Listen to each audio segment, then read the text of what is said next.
যাব মই এটি যাব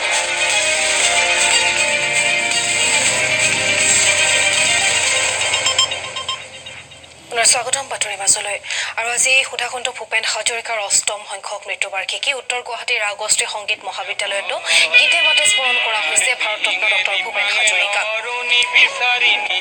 মহাবিদ্যালয়ত উপস্থিত আছে আমাৰ সাংবাদিক দিগন্ত বৰদলৈ জনাব আমাৰ শেহতীয়া পৰিৱেশ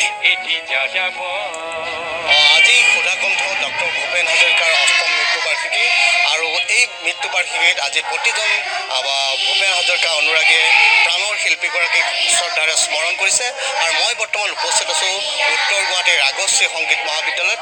ৰাগশ্ৰী সংগীত মহাবিদ্যালয়ত আজি পুৱাৰে পৰা গীতে মাতে মুখৰিত হৈ পৰিছে সমগ্ৰ পৰিৱেশ। কেমেৰামেন গোপাল ঠাকুৰে দেখুৱাইছে এয়া হৈছে ৰাগশ্ৰী সংগীত বিদ্যালয়ৰ শিক্ষাৰ্থীসকল আৰু আজি পুৱাৰে পৰা এনেধৰণে গীতে মাতে প্ৰাণৰ শিল্পীগৰাকীক তেওঁলোকে শ্ৰদ্ধাঞ্জলি জ্ঞাপন কৰিছে আৰু মই গীতৰ মাজলৈ যাবলৈ যত্ন কৰিছোঁ।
গীতে মাতে মুখৰিত হৈ আছে উত্তৰ গুৱাহাটীৰ ৰাগশ্ৰী সংগীত মহাবিদ্যালয়ৰ বাকৰি আৰু মোৰ লগত উপস্থিত আছে ৰাগশ্ৰী সংগীত মহাবিদ্যালয়ৰ অধ্যক্ষা পিংকুমণি চৌধুৰী। মই তেখেতৰ লগত কথা পাতিব বিচাৰিছোঁ আৰু আজিৰ এই বিশেষ দিনটোত আপোনালোকে শ্ৰদ্ধাৰ শিল্পীগৰাকীক কেনেধৰণে স্মৰণ কৰিছে?